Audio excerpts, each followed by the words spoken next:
With there being at least another year before Generation 10, alongside a semi-disappointing reaction to Pokemon Champions, Pokemon ROM hacks have grown more and more popular than ever before, becoming one of the premier ways to enjoy the franchise for many players. And as someone who's been playing them for over a decade, I've had dozens of commenters asking me to make a list of what I think are the best ones, because I'll admit, one of the biggest challenges for a newcomer to the scene is trying to decide what to start with or what to play next. But this isn't going to be a top 5 or a tier list, or even just a normal showcase video where I list off their features and call it a day. No, I'm going to be diving into each of these hacks, explaining not just why they're good, not just why I recommend them for new players, or even why I like them, yet why they stand so tall above the hundreds of others created over the last 2 decades. And what better way to start that video than with the most anticipated ROM hack of the year prior, Pokemon Lazarus. Lazarus is a very difficult game to dislike, and I'm not just voicing that from my own perspective, because it incorporates so many positive aspects from popular works, while still maintaining an original identity. It's a game you can pick up as someone who's played through maybe 2 or 3 other Pokemon titles in their entire life, and enjoy it just as much as someone who's gone through over 100 different ROM hacks. What I just described is accomplished through a singular feature known as the password system. Now, when it comes to Pokemon fan projects, developers who want theirs to have as much gameplay customization as possible usually go about that in one of 2 ways. Either A, they include dozens of options at the beginning of the game, or B, lock most of those settings behind specific codes. And I know what you're thinking, the first one sounds way more practical,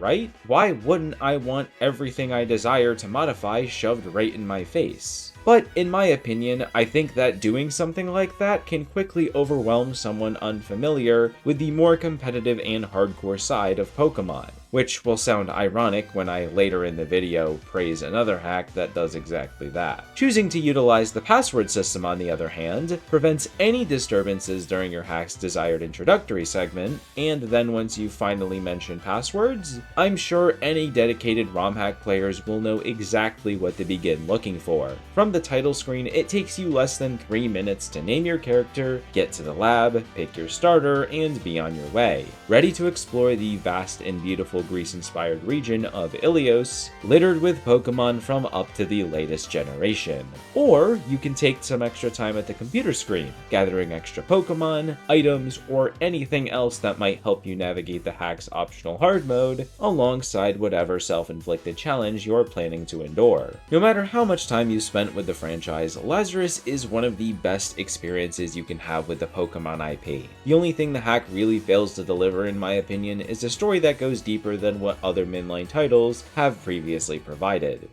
If there's something I've always desired in a Pokemon game, it would be a world so unique that I feel consistently pushed to keep exploring. A story that drifts away from the standard formula, constantly keeping me on my feet, surprising me even in the moments where I thought I was certain of what would happen. A gameplay loop that doesn't just introduce a new or gimmicky system, but incorporates it into almost, if not every, single battle. 3 combined things that, while still uncommon in PC fan games, have not ever graced my presence all at the same time in a ROM hack. That was until I discovered Pokemon Odyssey. This is a ROM hack I've talked about more times than I can count on my channel, and in my opinion, there's a very good reason for that. As I just alluded to, this game is incredibly unique, an attribute it does not waste any time making you aware of. Taking a glance at the map, the world looks pretty small, a couple of islands surrounding what's clearly the central hub of the region. That is until you complete the first of the game's major trials and descend into the Earth, proceeding through layers of open zone areas, each with their own diversity of biomes, Pokemon, NPCs, etc. I have heard arguments that these stratos begin to feel repetitive after a while, though that's really only something I could agree with for like one of them, and I think that's more so because of the dull, lifeless environment of that specific zone, rather than how they're laid out. Even if that is an issue you encounter on your end, there's still the entire surface I mentioned a moment ago. In contrast to the labyrinth, there are much fewer boundaries preventing you from exploring, though there are some obstacles capable of sending you right back where you came from. Now, at this point is where I'd expect the quality to begin its decline. Usually, Pokemon ROM hacks excel in one of the big three components that I believe make the game, while ranging from below average to average in the other two. Odyssey, however, does not suffer from this issue. Every Pokemon in the game has been given a complete restructure to their learn set, or an entirely different form altogether. The gameplay feels super fresh, and like the previous hack, there is both an optional hard mode alongside a chunk of QOL to assist with clearing it. As for the story, I will admit that there is some obvious correlation between it and those you're used to. Instead of 8 gym leaders, there are 8 captains. But other than that, it's in my single-digit list of hacks that I feel actually try to step out of the safety net and deliver something more original. Odyssey is overall just incredibly impressive. It is the only hack I have ever played that actually comes out swinging in all 3 departments. And if I had to choose a hack in this video to label the best, yeah, it would be this one.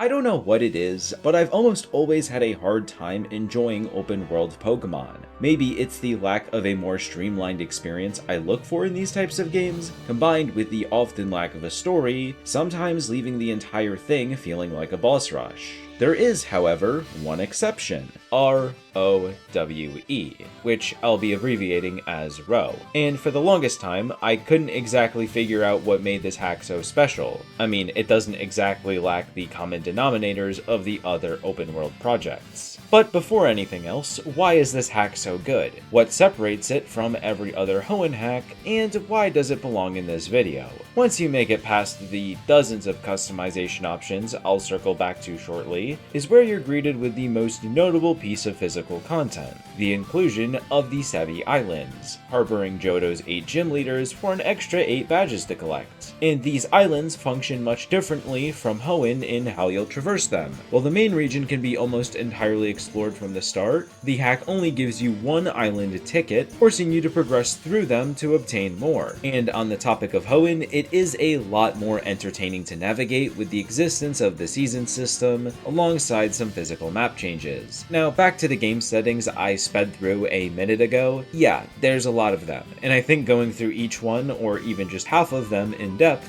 wouldn't accomplish much outside of extending the video length. There is one in particular, however, that's quite unique and not one I've seen in literally any other ROM hack. It's called Limit Generation Mode, letting you select a number that, as you might have guessed, limits the Pokemon you can encounter up to that generation. So let's say you wanted to play through Hoenn with no EVs, no physical special split, double battles only, give every Pokemon an additional /3rd type, and only encounter those up to the 7th generation, you can do that. ROW might unironically be the hack with the most diverse amount of gameplay modifiers that can all coexist. The last system I want to talk about is trainer skills. Each time you defeat or capture a Pokemon, you will gather trainer experience, which will allow you to upgrade various skills. One of the best parts about this system, though, is that even when you activate enough settings to completely remove grinding from the game, you still have some ounce of progression that also won't feel necessary to work through if you choose to ignore it.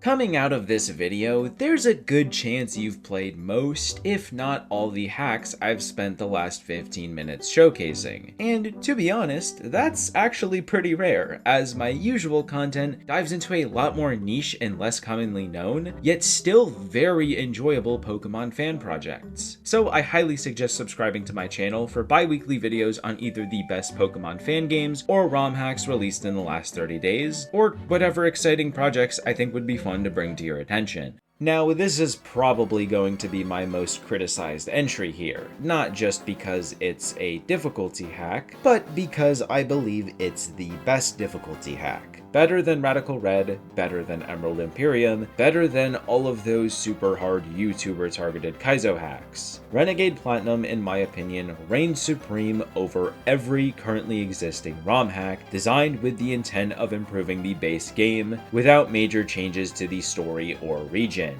But wait a second, it doesn't have Mega Evolution, it doesn't have Gen 1 through 9 Pokemon, and it doesn't even have any gameplay customization options. How could one possibly hold hold it in such high regard. For me, it's not how much content or features the hack is missing, compared to more modern projects. Rather, how well it uses the systems it does possess. If you for some reason have never heard of Renplat, TLDR, it ups the challenge level of every trainer fight, rebalances almost every Pokemon, and provides numerous QOL changes. If you're thinking to yourself, hey, that sounds pretty basic, I wouldn't exactly blame you. On paper, the hack is pretty simple, and upon playing, it'll definitely feel underwhelming compared to, again, newer ROM hacks. That is, at least until you get to the first gym leader. Renplat's boss fights obviously are not nearly as hard as many of those from, once again, newer difficulty hacks. Yet they're also very easy to contest with just about any team of Pokemon. Renplat was clearly designed with Nuzlocking in mind, and that's not something you even need to view from the perspective of a challenge runner to appreciate. Yes, you will probably get stomped if you choose to waltz into boss fights without an extra thought, but if you actually spend time exploring the world, collecting dozens of TMs and battle items now provided to you early, alongside taking advantage of the Pokemon rebalancing, these fights become a lot more manageable. It's one of the few difficulty hacks left that doesn't abandon the adventure and exploration aspects of the franchise just to turn the game into a boss rush battle simulator. It rewards you for going through that optional dungeon, for taking on those avoidable trainers, providing you with the tools that put you on par with important opponents while still keeping some level of challenge. From all my years playing ROM hacks, there's only been a few other enhancement style hacks that's come close to my feelings of Renegade Platinum. It's fun, it's balanced, and if you want, there's even a second patch that adds following Pokemon.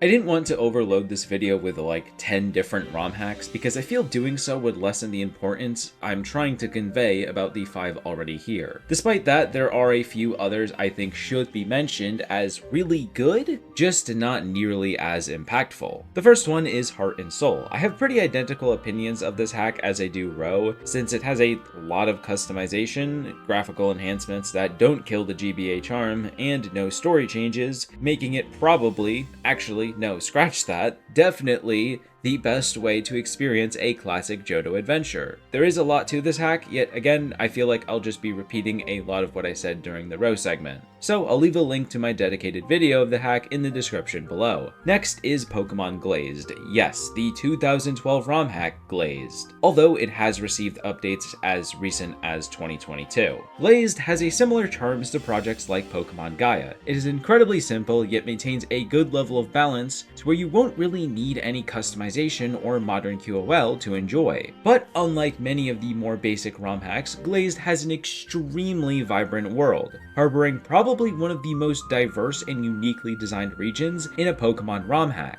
I'd say this hack is the way to go if you're not a fan of Lazarus's art style, Odyssey's story, or something about Pokemon Unbound somehow, yet still want an adventure through a new region. The last one is Dreamstone Mysteries. I'm not gonna lie, this hack almost didn't make the list because I kind of forgot it existed until a few days ago, and that's not because it's bad, it's actually pretty good. It just didn't stick with me nearly as much as many other things I've played in the last year. Basically, imagine all the QOL and updated mechanics from your average 2025 difficulty enhancement hack, but in an actual original region. The project was thrown together in only a few months, so it is still very impressive, yet like I said before, nothing crazy or unique, so I really only recommend it if you desire a story and gameplay experience very akin to the mainline games. And of course, what better way to end the video than with Pokemon Unbound, the golden child of the Pokemon ROM hacking scene, praised so highly that even just a few years ago, you'd be questioned to oblivion if you didn't have it in your personal top 5. If you're a longtime viewer of my content though, you're probably used to me looking at a community favorite fan project and going, well actually I don't think it's that good. No, that's not the case here. It really is as good as everyone says it is. A massive region with 18 routes, 18 towns, and nearly 40 named landmarks in between them. 4 difficulty options to choose from, allowing players of any skill level to enjoy the hack. A post-game with dozens of legendaries to capture alongside a battle frontier in case you thought you were done. Over 80 side quests for an excuse to spend more time in the world, and the cherry on top, the sandbox mode, lifting every ounce of resource management. This is the main feature that really kept me coming back to the game, because while most other hacks have some minimal grinding modes to, well, reduce grinding, Sandbox lets you directly modify every ounce of your Pokemon with absolutely absolute ease. No flying to one town for a move tutor and then to another for EV training. It's all right there in your bag behind the tap of a button. If you came out of this hack feeling like it ruins your ability to enjoy many others, trust me, you aren't alone. So, it's the perfect ROM hack, right?